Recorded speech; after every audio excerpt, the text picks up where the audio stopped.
Welcome to episode 5. I'm going to be talking about different methods for sizing rifle brass. There's a lot to discuss in this subject, so I'm going to be reading from my notes that I made up. That way I don't forget anything. I apologize for that in advance. So I'll start out with just a quick overview of what I'll be discussing in this video. Then I'll start going over these things in a little more detail. So in this video, I'll be talking about full-length sizing, neck sizing, bump dies, bushing dies, body dies, collet neck sizing dies, and then mandrels. So to start out, I'm going to start talking about the full-length sizing method.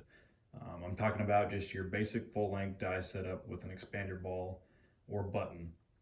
This is still the most common method used for full-length sizing brass, or for sizing brass rather, and that's because it works, and it works pretty well, and just fine for most people in fact. I'll show you a few examples just to give you a brief demonstration and explanation of this method. So for full-length sizing dies, the examples that I've got here, anything from just your basic old Lee sizing die setup, nothing fancy there. They work just fine for a lot of people. You can get these 2 die sets here pretty cheap, maybe around 30 bucks for a cheaper Lee RGB 2 die setup, and that comes with a full-length sizing die. I got a Redding sitting over here in my press that's works really well. Here is an RCBS setup with a full-length sizing die. They work really well as well.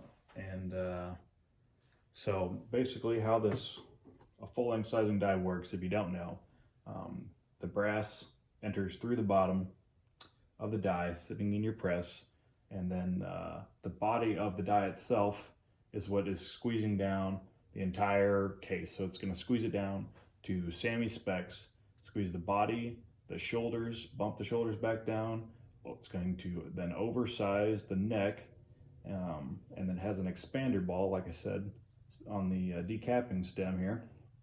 And when your case first goes in, that expander ball is going to enter through the mouth of the case, and then the body of the die will size the outside dimensions of the case, like I mentioned, and then the expander ball, as the case comes back out, will hit the neck and open the neck back up to the proper dimensions in order to hold the bullet. It won't be oversized, and that's how your basic full-length sizing die works. All right, so the next method is neck sizing. That means after the rounds have been fired from a particular rifle, and all you're doing is squeezing the necks back down so it'll hold a new bullet. This is the second most common method of sizing brass, but it's kind of starting to fade fast, and that's for a reason.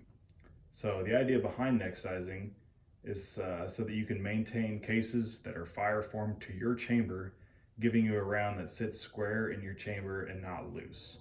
However, you can run into reliability issues doing this, and you can actually still have inconsistencies.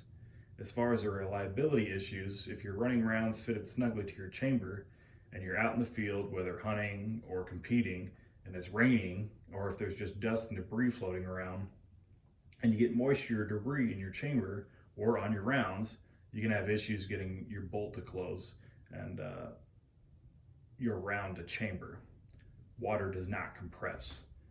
It's not fun dealing with that during a hunt or a match. Plus, no matter what, you'll still eventually need to full-length size your brass anyways, because eventually the cases will stretch to the point they won't chamber even without moisture, dirt, or debris present.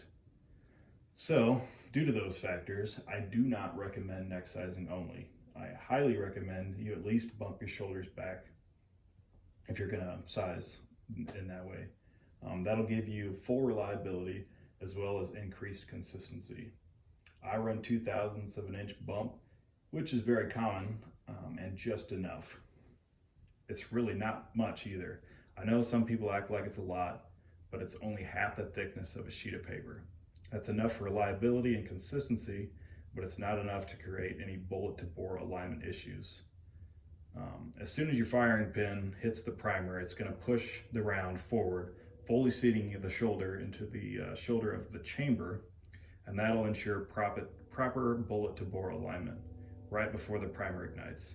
So really just bump your shoulders back 2/1000 of an inch and all will be well. All that said, there is a method that allow you to keep the body of your case's fire form to your chamber, but it sizes your necks and bumps your shoulders. Forrester makes a die for this called a bushing bump die. It uses a special bushing to size the neck, and these bushings have a bevel on the bottom edge. You adjust the height of the bushing and it'll allow you to tune the amount of shoulder bump, all while not touching the body of the case at all. They're a good compromise between neck sizing and full length sizing. Alright, so now I'm going to get into bushing dies a bit. Bushing dies have become very popular and are now widely used in the competition world. The most common bushing setups are going to be either dies that only size the neck or a full length sizing setup like a Redding Type S, which are pretty common anymore.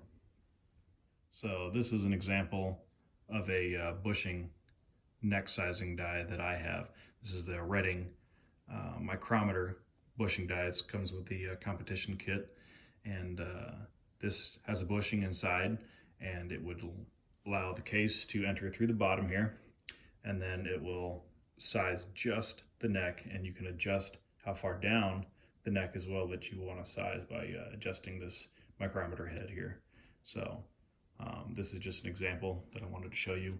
Works pretty well if that's the type of sizing you're into. Bushing dies do work very well, and one thing that guys really like about them over a traditional full-length sizing die is that you can get different size bushings to customize your neck tension. Or if you're necking up or necking down, working with Wildcat cartridges, they work great for that. One thing to note though is that you will need to figure out which size bushing you'll need. To determine that, you just take a loaded round and the brass you're going to be working with, and then measure the outside diameter of the neck. Then subtract from that the amount of tension you want. So I'll go ahead and show you how you would do that. All right, so I got my loaded round here with the bullet seated in the brass that I would want to be using, and then we'll just take our calipers and place it around the outside diameter of the neck, and then twist that around until we get a nice accurate measurement. And there is our measurement for our outside diameter, and then we simply subtract what we want to run for tension. So if you want 2/1000 of an inch tension, you would subtract that from that, giving you 0.330, and that is the size bushing that you would want if you're going to use a bushing. All right, so that is bushing dies. That takes us to body dies next. And as the name suggests, body dies size the body of the case. They'll also bump the shoulder, but they do not touch the neck at all. So here is an example of a body die. This is a Redding, and as you can see here, there's nothing on the top of this die, and it is just drilled straight through, and the top of this will not touch your necks at all. So if you can see in there, you can see where there's a shoulder. So this happens to be for a 308. The case would enter through the bottom like normal, and it would size the body of the case down and then bump your shoulders depending on how far down into your press you have this screwed down will determine how much your shoulders get bumped. But the top of this being drilled out won't touch your necks at all. Body dies are used in a two-step method, either to full length size your cases first and then size your necks with a bushing neck sizer like the one that I showed you, or a collet style neck sizer like the Lee. All right, so just for a quick demonstration here, this is what that would look like using the body die in your press. So I've got the body die here in the middle, and then on each side I have the two different methods that I was talking about. So you've got your Lee collet neck sizer over here, and then that Redding bushing neck sizer over here. So first you would run your case up into your body die, and that's gonna full length size it, like I said, and then not touch your neck. Now your shoulders are bumped and your body of the case is also squeezed down back to same specs, and then you would use whatever method you want at that point to size your neck. So roll it over here, and we would use a Lee collet size to squeeze our necks down. Now our case is essentially full length size, just in a two-step method. Or we can roll over here, going from the body die to a bushing, and then size it with a bushing. And again, this is now essentially full length sized with step 1, step 2. So that's how that works, that's how it looks. Okay, so now I'll talk about the Lee collet neck sizing dies a bit more. This is likely one of the best products that Lee makes. They're extremely good at producing sized necks with very minimal run out, and they're very consistent and uniform with the tension that they produce. So I'll go ahead and show you how these dies look and work. All right, so here is what the die looks like, as you saw in the press there just a bit ago, but it's nothing fancy. I mean, it's pretty basic design really. And then I got one here that's completely torn apart, so the cap is taken off, and this is just the die body itself. There's practically nothing to this. And then here are the guts.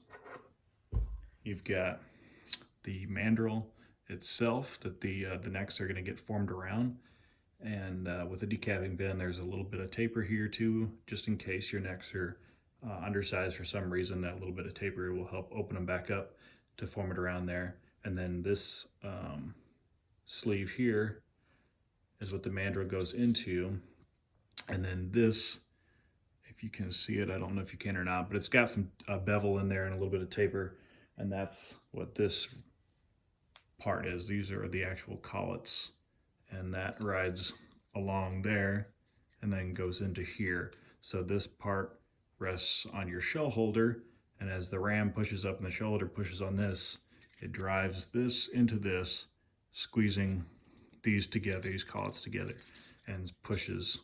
If you can see there, it's don't know if you can or not, but there's some flat spots in there that that's what forms flat against the neck, and then pushes the neck and forms it around that mandrel.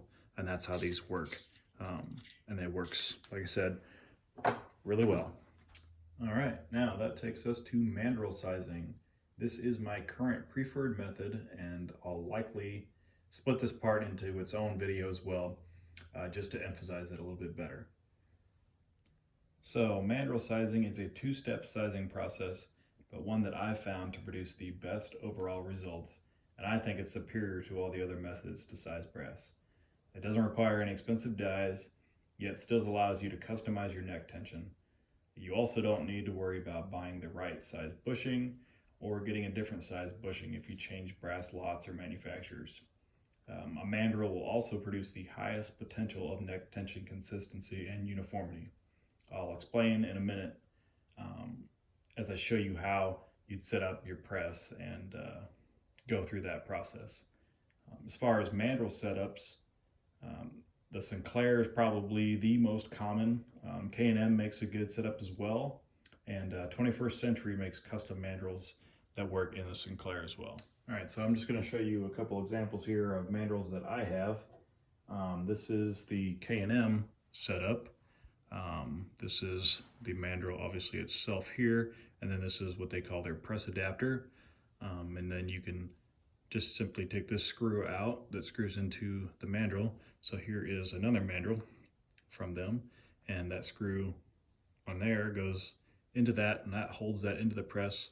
Then it also comes with these screws here that will bottom out into the bottom of the case, preventing the case from bottoming out instead of the mouth on the bottom of your press adapter here as it's screwed into the press. So if you can see here, I've got one in the press, and as it, obviously it hangs down pretty low here, so when you raise your ram up, you can run into an issue of smashing your case completely into the bottom of the press adapter. Now they do make a window riser that screws into the press first, and then this would screw into that, and that raises this whole thing up and then gets it up above where it would normally be, and will prevent that problem.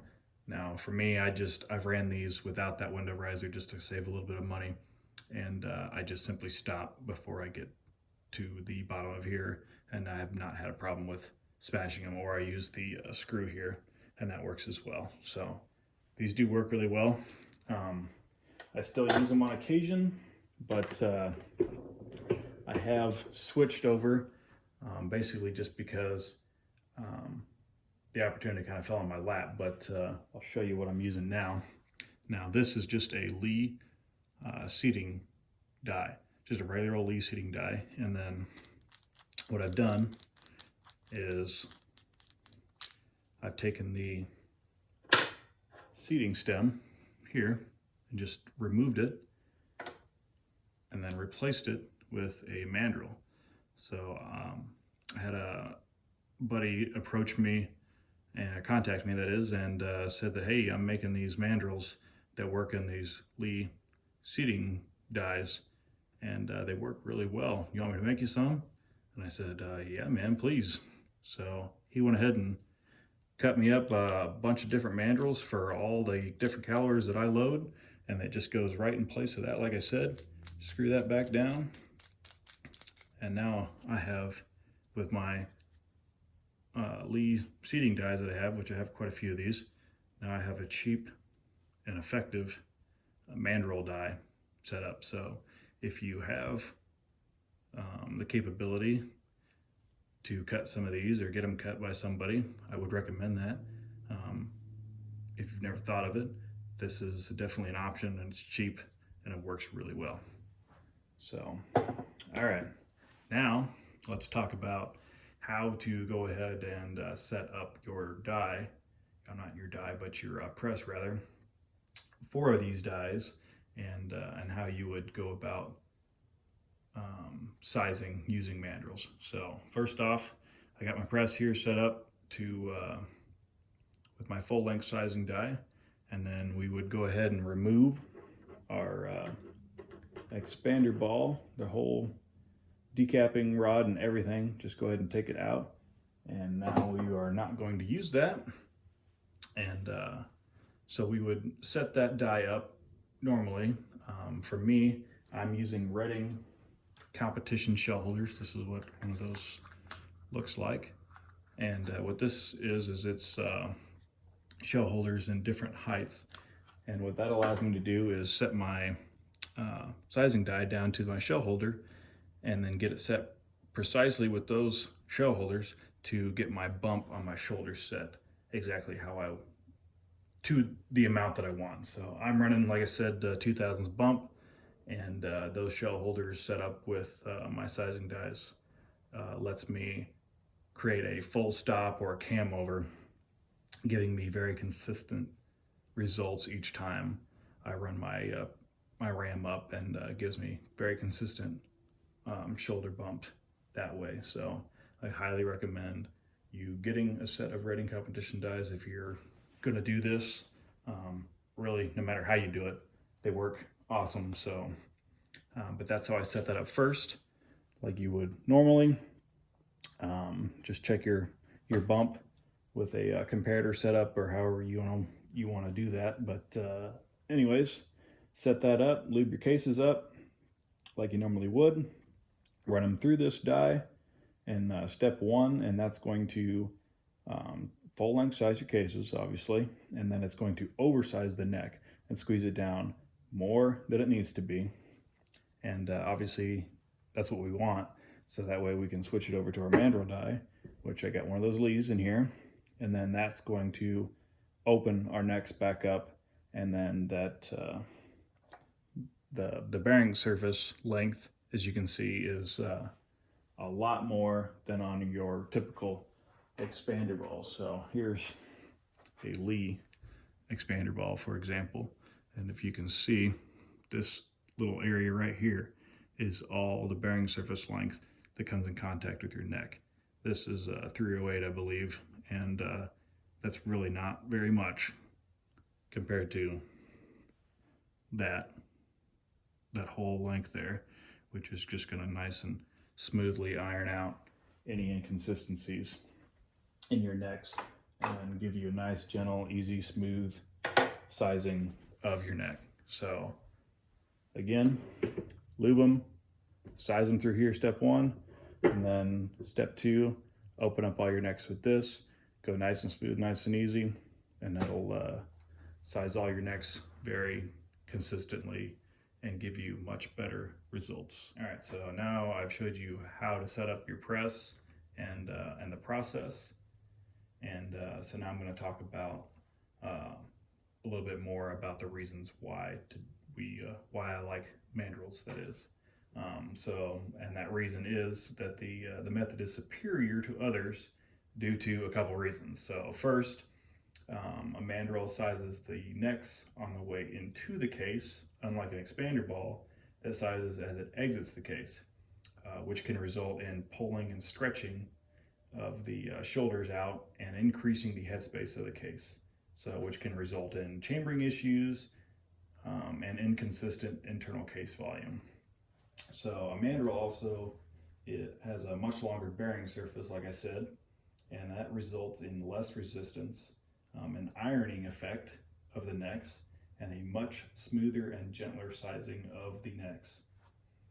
So I'll pause this and show you again how that kind of works. All right, so to give you an illustration here, or demonstration of how an expander ball can give you issues, is I'll show you just kind of how, when this is sizing, we'll pretend that the rest of the die is here, but this is obviously entering first as the case comes up and goes around the expander, and then it gets sized completely by the body of the die, and then as now the case is coming back out, it's going to hit that edge as soon as it gets to the widest spot, that is, of the expander ball or button, and it's going to, as you're lowering the ram, it's just going to go freely and then all of a sudden catch. And then as it catches, you're going to get a huge amount of resistance very suddenly, and then pull it out. And that huge amount of resistance, as it just catches as soon as it hits the neck, and then you pull the case the rest of the way out, can cause that to actually pull your shoulders back out and increase the headspace. And some might be a little bit more than others, some might be a little less. So some shoulders might get pulled out a little bit more, some might not, and that's going to vary the amount of internal volume basically of the case, and any variances in the internal volume will result in variances in pressure, and that will result in variances of velocity, and that will result in variances of point of impact on a target. So that's not something you want. And whereas the mandrel enters, and as this comes up, it enters that, and then it opens it up very smoothly right away, and then it rides along, sorry, let me move that down so we can see it, rides along that whole bearing surface, and it's ironing out all those inconsistencies and giving you a nice contact surface, and then it slides right back out. There's no resistance on the way back out at all. It just slides until it comes out, and that's it. So hopefully that gives you a better idea of kind of the differences there. So secondly, because of that ironing effect of the long bearing surface, you get a very uniform contact surface for the bullet, like I said.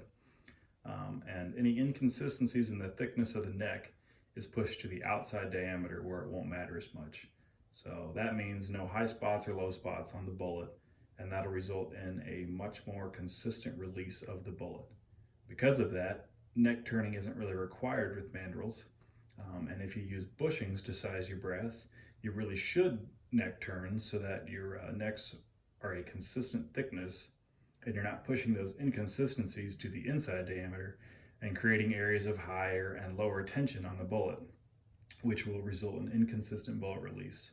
So inconsistent bullet release can not only result in inconsistent pressures and thus velocity, but can also potentially cause the bullet to shift direction as it's released unevenly, and it could enter the bore slightly out of alignment and then result as a flyer on target. So if you are bushing sizing, I highly recommend turning necks for best results. I actually still do it before I mandrel size, but that's mostly just out of anal retentiveness. All right, so hopefully that explained mandrel sizing well, and the benefits of it over other methods. It's actually really simple, relatively cheap, and produces extremely good results. Plus, you can potentially just get one mandrel for each caliber, and each caliber you load, and it'll work for multiple cartridges, and that's unlike any of the other methods. It's great, and I love it. All right, so that's going to wrap up episode 5 and cover all the methods worth mentioning to size rifle brass. I hope it wasn't too boring or hard to follow. I'm just trying my best to get the info out. So, as always, thanks for watching, and hit me up with any questions or comments. Thanks.